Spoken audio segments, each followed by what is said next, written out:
오늘을 마지막으로 이 금요기도에 우리 사도행전 말씀을 함께 나눴는데요. 이 말씀을 마지막으로 갈무리하는 시간입니다. 다음 주부터는 히브리서 11장, 소위 믿음의 장이라고 하는데 그 믿음의 사람들의 이야기를 여러분과 함께 나누려고 준비하고 있습니다.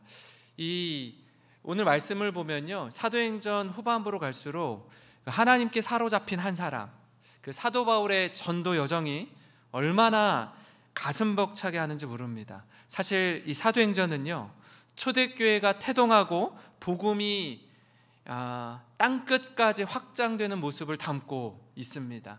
그래서 사도행전은 또 다른 말로 성령 행전이라고도 합니다. 그러니까 성령의 임재, 성령의 역사로 교회가 세워지고 성령의 역사 가운데 하나님 나라가 확장되기 때문입니다. 그래서 사도행전의 중심 주제는 뭐냐면 성령의 역사와 하나님 나라의 확장입니다. 그러니까 복음 전파의 주체는 성령 하나님이 하시는 거예요. 그래서 여러분, 성령의 역사 가운데 세워진 예루살렘 교회는 박해로 인해서 이제 많은 성도들이 예루살렘을 떠나 유대와 사마리아 전역으로 흩어집니다.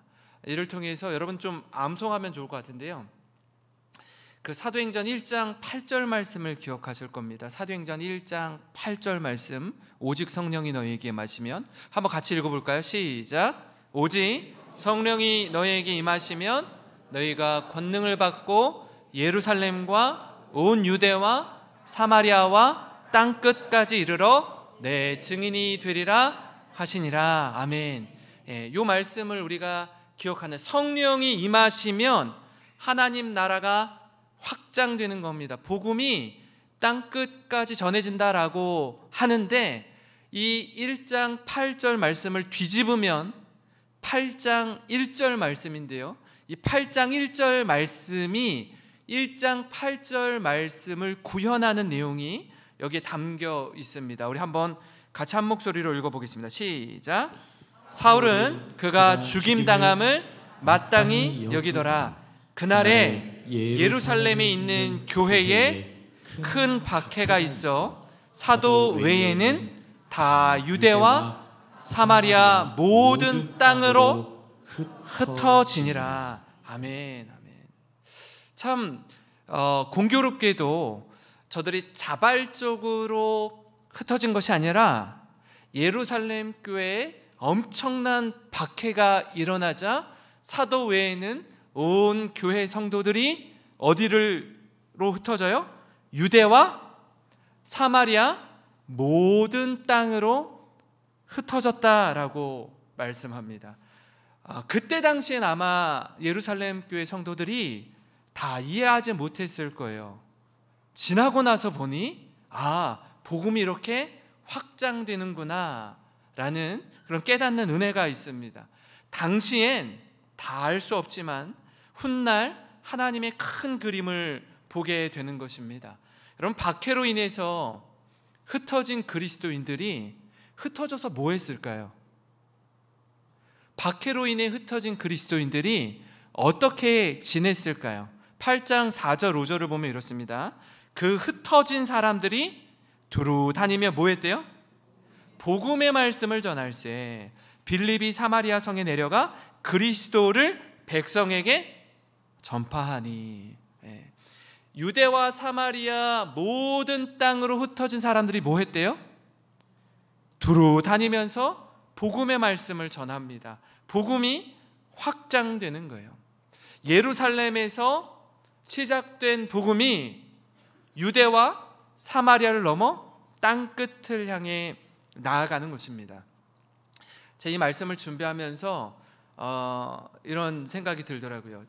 제가 있던 그 분당 우리 교회가 제가 부임하고 나서 이제 얼마 지나지 않아 교회가 1만 성도 파송 운동을 했는데요, 3년 전에 했습니다. 3년 전에 2022년도에 2012년도에 교회를 개척한 지 딱 10년 되던 해에 분당 우리 교회가 출석 성도가 2만 명이 넘어섰습니다. 2만 명이 넘어서고 교회가 고등학교 강당을 빌려서 예배를 드리는데 강당이 크지 않기 때문에 2만 명이 다 들어갈 수도 없고 1부부터 5부 예배까지 드려야 되고 모든 교실을 다 열어놓아야 되고 모든 부속실을 다 열고 거기서 예배를 드렸어요. 그러다가 안 돼서 교육관을 어마어마하게 큰 10층짜리 교육관을 매입을 했는데 그곳마저도 다 가득 차는 거예요. 그러니까 이게 한 교회가 너무나 단기간에 폭발적으로 성장하는 걸 이찬수 목사님이 이거 이상한데 이거 아닌 것 같은데 라고 하다가 10년 후에 2012년도니까 2022년도에 1만 성도 파송 운동을 하겠습니다 라고 선포를 했습니다. 그러니까 10년 후에 이 교회에 있는 성도님들 가운데 10,000명은 다른 교회로 파송을 받아서 가셔야 합니다 이렇게 했어요. 이제 머리가 아프죠. 왜냐하면 무슨 사람이 짐짝도 아니고 물건도 아니고 가라고 한다고 이게 가집니까? 잘 되지 않는 거예요. 그리고 그 10년 동안에 1년에 한 교회씩 7억의 개척교회 자금을 줘서 개척을 하게 하고 성도님들 보고 나가라고 저 목사님과 함께 개척 멤버로 나가시라고 아무리 이야기해도 100명 이상 나가지 않았습니다. 그러니까 쉽지 않은 거예요. 근데 10,000명이 나간다? 이거는 어려운 겁니다. 그래서 얼마나 고민을 많이 했는지 나중에 2020년도에 코로나 때죠. 내부의 15명의 부목사님들과 외부에서 청빙한 15명의 부목사님들을 세워서 30개 교구를 편성한 다음에 2년 동안 분당 우리 교회 안에서 교구 사역을 하고 그 교구가 그대로 그 교구의 성도님들이 지역별로 나누었기 때문에 그 교구의 성도님들이 그 교구 목사님과 함께 분립 개척할 수 있도록 교회를 세워서 나아갈 수 있도록 했는데 3년 전 이야기입니다. 지금부터 너무나 잘 이루어지고 10,000명 이상의 성도들이 나가서 교회를 건강하게 세웠습니다. 너무나 아름답고 건강하게 흩어질 수 있었습니다. 그래서 제가 우리 분립개척한 목사님들과 통화하면서도 교회들이 얼마나 규모 있고 건강하게 성장하고 있는지 그 소식을 듣게 되었어요. 또 하나는요, 최근에 6월 8일입니다. 6월 8일 몇 주 안 됐죠. 수영록 교회가 50주년을 맞이해서 모든 성도들이 흩어지는 예배를 드렸습니다. 50주년을 기념하면서 교회가 다시 새롭게 교회의 본질과 설립의 목적을 구현하기 위해서 하나님이 주신 꿈을 실천하는 현장이었습니다. 그러니까 온 교회 성도들이 그날엔 수영로교회에 나오지 않고 평안한 교회 예배의 자리를 떠나서 새로운 곳, 새로운 땅을 향해 나아갔습니다. 출석 교인 성도 4만 명이 넘는 교회 성도들이 부산 시내를 비롯해서 저기 섬 지역에 있는 작은 교회와 미국의 한인교회까지 2,500개 교회에 흩어져서 예배를 드렸습니다. 다 그곳에 가서 예배드리고 헌금하고 식사하고 교제하도록 했어요. 어디서 많이 생각나지 않으세요? 우리 교회도 지난 부활절 다음 주에 익산에 무슨 교회죠? 익산에 오산교회, 익산의 오산교회랑 의성의 덕지교회에 가서 같이 이렇게 예배를 드렸죠. 저희 교회는 이제 규모가 작으니까, 그러나 우리 교회 성도님들이 마음을 다해서 같이 예배하고 섬기는 은혜의 시간을 가졌습니다. 왜 그렇죠? 어느 곳에서 우리가 예배를 드리든지 교회는 예수님을 머리로 한 공동체이기 때문에 그렇습니다. 어느 곳에서 예배를 드리든지 동일한 마음으로, 동일한 자세로 마음을 다해 예배 드리는 것입니다. 영상을 하나 준비를 했는데요, 길지만 그냥 딱 2분만 보고 같이 이어서 말씀을 좀 전하도록 하겠습니다. 보여주세요. 성도 여러분, 1975년 설립이 된 수영로교회가 50주년을 맞았습니다. 50년, 그 시간 동안 베풀어 주신 하나님의 은혜는 말로도 할 수 없습니다. 이제 앞으로 50년을 꿈꾸며 우리를 돌아볼 때가 되었어요. 지금 우리가 할 일은 본래의 정신으로 돌아가는 것.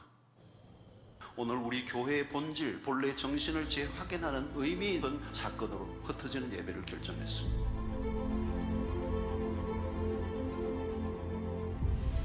성도들이 모이는 곳, 그것이 교회입니다.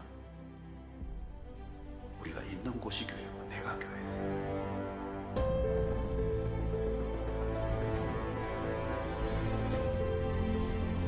예수 그리스도를 모신 우리가 성전이라는 거죠. 현장에 직접 가서 직접 몸으로 느끼며 이번에 수천 교회로 흩어져 이 땅의 교회를 품는 그런 귀한 기회가 되었습니다. 사도신경을 신앙 고백하는 교회들은 모두 하나님의 나라에 속한 동일한 그리스도의 몸이기 때문에 안디옥 교회는 모으는 것보다 흩어지는 역동성을 가졌습니다. 이것이 선교적 교회, 미셔널 처치. 부활하신 예수 그리스도가 제자들을 향하여 아버지께서 나를 보내신 것 같이 나도 너희를 보내노라. 궁극적인 목적은 우리 교회 확장이 아니라 하나님의 나라의 확장.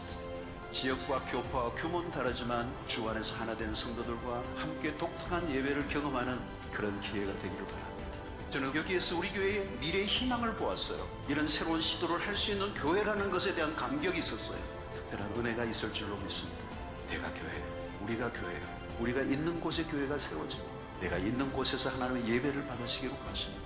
다시 한번 우리를 세상 가운데로 내보내시고 신앙의 원색적인 복음의 그 능력을 경험하는 기회를 주시기를 원하십니다. 주님이 진짜 꿈꾸시는 그 교회는 어떤 거인지 우리 각자의 자리에서 다시 한번 질문하고 여러분이 많은 답을 안고 돌아올 수 있게 되기를 주의 이름으로 축원합니다.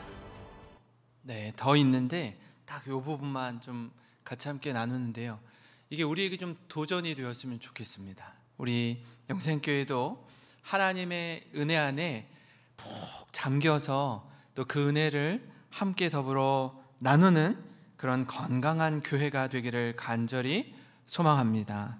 여러분, 이처럼 복음은요 생명력이 있습니다.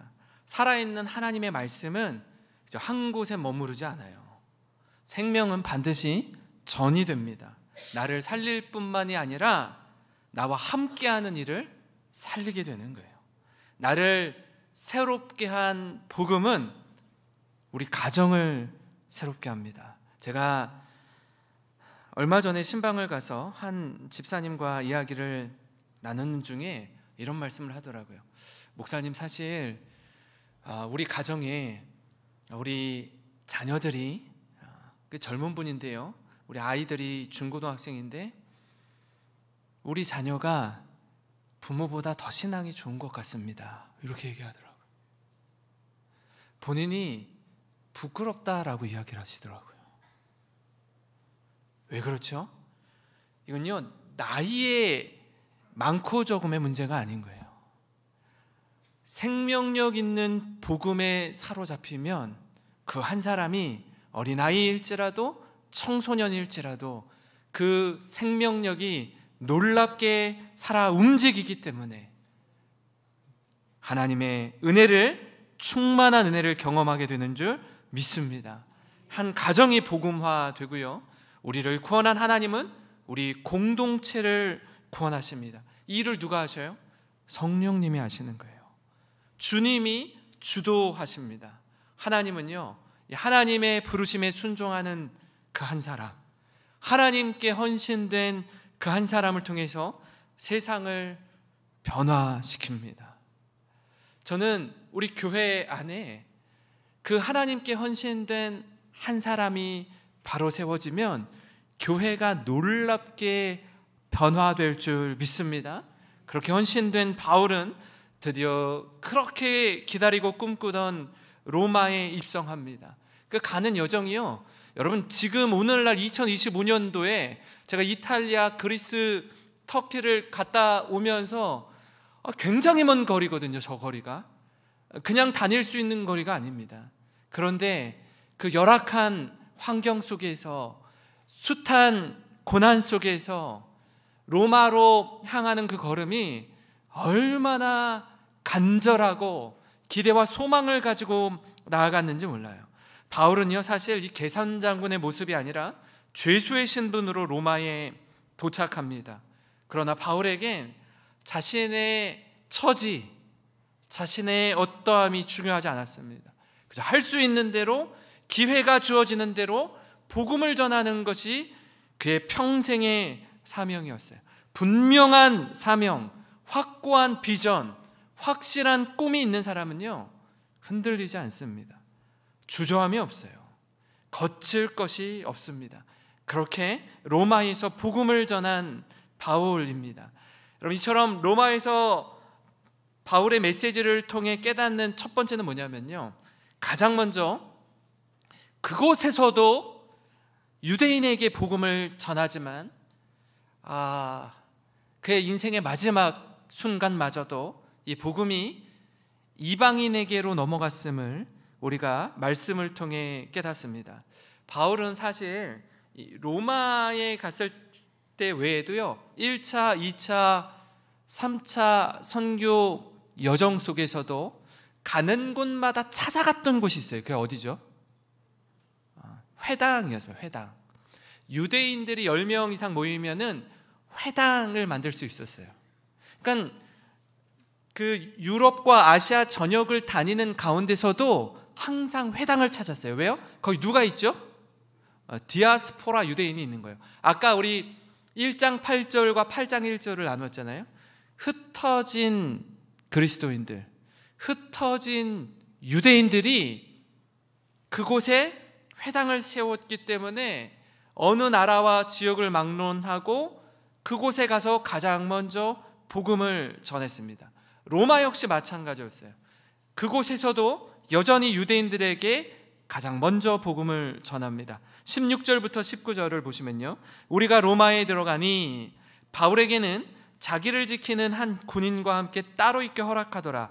사흘 후에 바울이 누구요? 유대인 중에 높은 사람들을 청하여 그들이 모인 후에 이르되, 여러분 형제들아, 내가 이스라엘 백성이나 우리 조상의 관습을 배척한 일이 없는데 예루살렘에서 로마인의 손에 죄수로 내진 바 되었으니 로마인은 나를 신문하여 죽일 죄목이 없으므로 석방하려 하였으나 누가 반대하기로? 유대인들이 반대하기로 내가 마지못하여 가이사에게 상소하며 내 민족을 고발하려는 것이 아니니라.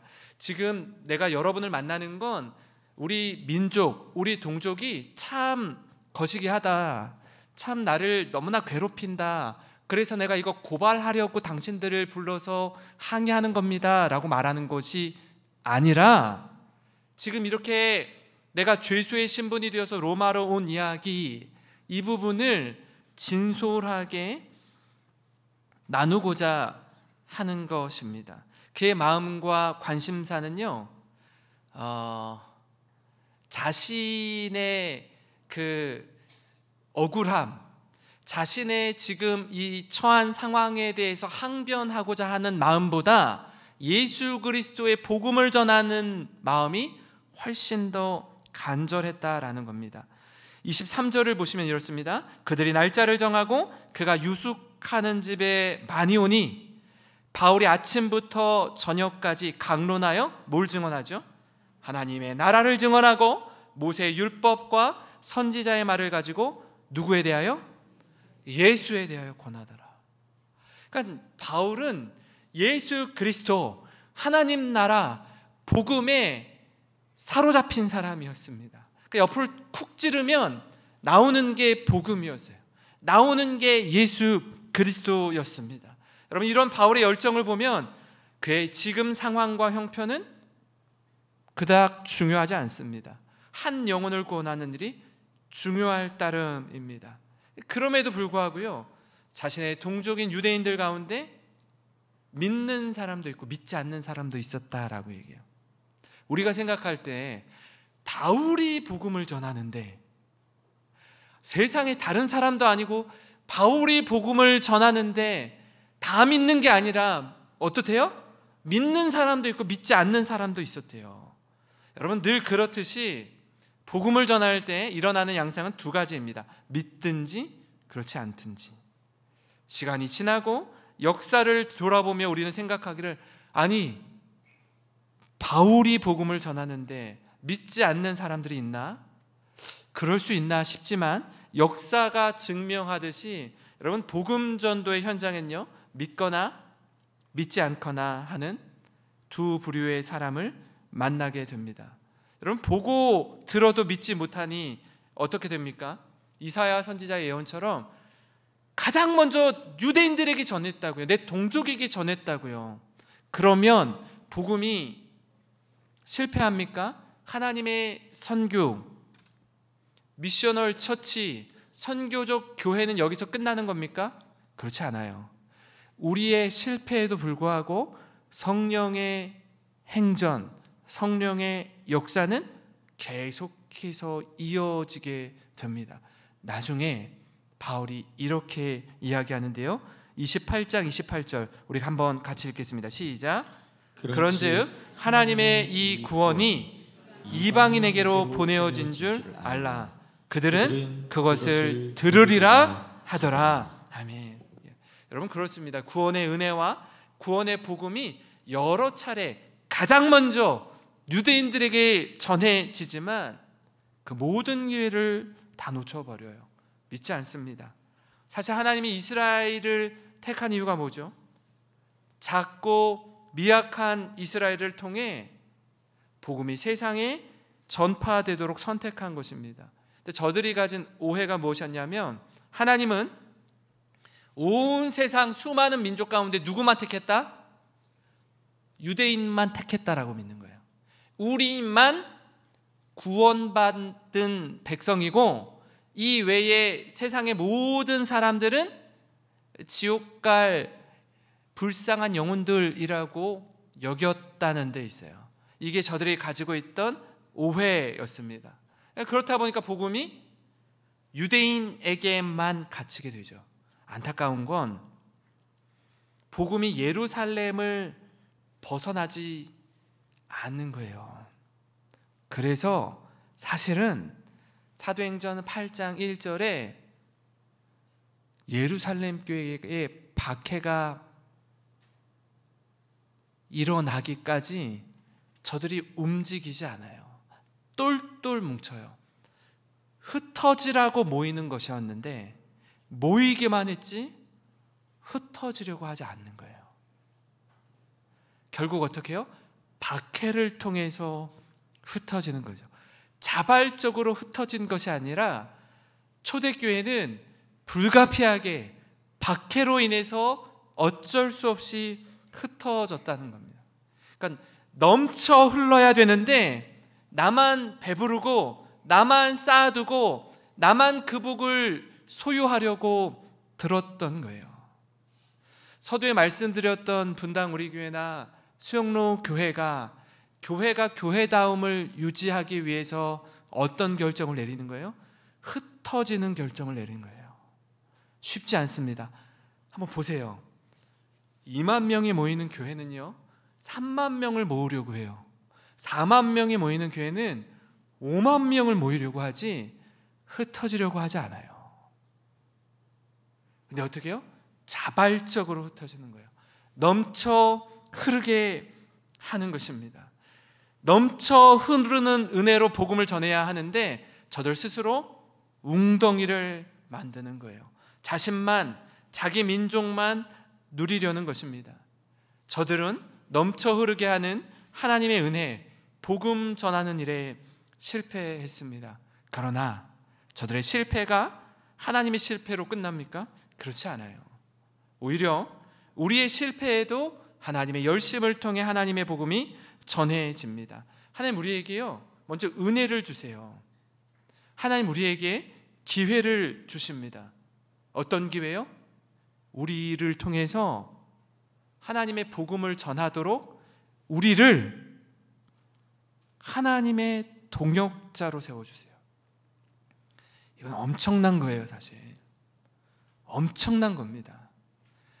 우리가 하나님의 동역자로 세워진다고요. 하나님의 마음으로 영혼을 구원할 수 있는 기회입니다. 그렇기에 우리는 할 수 있는 대로 부르심에 순종해야 합니다. 영광스러운 하나님의 사역에 힘을 다해 헌신하는 것입니다. 그때 그 누리는 감격과 은혜와 기쁨이 있습니다. 세상이 알지 못하는 충만한 소망이 있어요. 사랑하는 성도 여러분, 복음을 전할 때 우리는 종종 거절과 실망을 경험합니다. 복음을 거부하는 사람들 때문에 때론 지치거나 낙심할 수 있습니다. 하지만 우리 사명은 복음을 전하며 나누는 것이며, 결과는, 믿고 믿지 않고의 결과는 누구에게 맡기는 거예요? 성령 하나님께 달려있음을 믿으셔야 합니다. 그렇기에 복음을 전하는 데 낙심하지 말고 때를 얻든지 못 얻든지 말씀을 전하고 말씀대로 살아가기를 주님의 이름으로 축원합니다. 바라기는 사도행전은 28장으로 끝나지만 사도행전 29장을 써내려가는 우리 모든 성도님 되시길 주님의 이름으로 축원합니다. 그런가 하면요, 로마에서 바울의 메시지를 통해 깨닫는 다른 한 가지는 뭐냐면, 생명을 다하기까지 담대하게 거침없이 복음을 전한다라는 거예요. 우리는 사도행전 8장 이후로 복음이 얼마나 역동적으로 아시아에서 유럽으로 전해지는지 함께 나누었습니다. 성령에 사로잡힌 한 사람, 하나님께 온전히 헌신된 한 사람, 그 한 사람을 통해 놀랍게 역사하십니다. 그 한 사람을 통해 유럽을 변화시키셔요. 오늘날 우리 교회, 또 우리 주리학교에도 이렇게 성령에 사로잡힌 한 사람, 성령 충만한 한 사람이 세워지기를 간절히 기도합니다. 왜냐하면 여러분, 이 한 사람의 영향력이 엄청나기 때문에 그렇습니다. 이 스코틀랜드의 종교개혁가였던 존 낙스는 이렇게 말했습니다. 아마 여러분 아는 내용일 텐데 같이 한번 읽어보겠습니다. 시작. 기도하는 한 사람이 기도하지 않는 한 민족보다 강하다. 예. 기도하는 한 사람이 기도하지 않는 한 민족보다 강하다라고 얘기해요. 기도의 힘이 얼마나 큰지를 강조하면서 한 사람의 기도가 민족 전체의 운명을 바꿀 수 있음을 가르쳐주고 있습니다. 바울이 바로 그런 사람이었습니다. 우리는 때로요, 많은 사람으로 가득 찬 숫자적 부흥을 원하고 바랄 때가 있습니다. 이런 아쉬움이 있는 거죠. 지금보다 좀 더 많으면, 지금보다 좀 더 여유가 있으면, 지금보다 좀 더 내가 높은 자리에 오르면, 그러면 참 이것도 하고 저것도 하고 저렇게도 할 텐데 하는 아쉬움을 갖습니다. 근데 그거보다 더 중요한 게 있어요. 그게 뭐냐면 하나님께 헌신된 한 사람입니다. 여러 사람이 아니라 한 사람의 헌신, 한 사람의 열정이 놀라운 변화와 부흥을 가져다 줍니다. 그래서 예수님을 따르는 수많은 무리, 군중들, 저들을 바라보고 마음을 저들에게 쓰셨던 것이 아니라 헌신된 소수 12 제자를 택하셨습니다. 그러니까 예수님은 지극히 적은 소수로 엄청나게 많은 다수에게 선한 영향의 선순환을 경험하게 하셨어요. 이 원리는요, 오늘날 우리에게도 동일합니다. 바울 역시 마찬가지예요. 하나님께 헌신된 한 사람의 영향력이 어떠한지 그대로 보여주고 있습니다. 바울이 이 로마에 도착한 이후에 2년 동안 자기에게 오는 사람들에게 하나님 나라를 전파하고 예수님에 대한 모든 것을 담대하게 전합니다. 마지막 말씀인데요, 한번 읽어볼까요? 30절 31절 시작. 바울이 온 이태를 자기 셋집에 머물면서 자기에게 오는 사람을 다 영접하고 하나님의 나라를 전파하며 주 예수 그리스도에 관한 모든 것을 담대하게 거침없이 가르치더라. 다시요. 담대하게 거침없이 가르치더라. 아멘. 바울이 갇혀 있는 상황 속에서도요, 자신의 사명을 너무나 책임감 있게 감당합니다. 바울은 알고 있었어요. 뭘 알고 있었냐면 하나님 나라는 어떤 환경에서도 멈추지 않고 성령의 역사는 한계를 뛰어넘어서 역사하신다라는 사실을 알고 있었습니다. 사도행전을 갈무리하는 이 28장 31절 말씀을 여러분 가슴에 깊이 새기시기를 바랍니다. 사랑하는 성도 여러분, 하나님은 우리를 저마다 다른 상황과 환경 가운데 부르셨습니다. 이 자리에 계신 분들 연령도 다르고 상황도 달라요. 사는 환경도 다릅니다. 그러나 그 부르신 자리에서 복음 전도자로 살도록 하나님 우리를 이 자리에 세우신 것입니다. 우리 평생의 소원이 이것이었으면 좋겠습니다. 주님 닮기 원합니다. 주님의 복음을 담대히 전하기를 원합니다.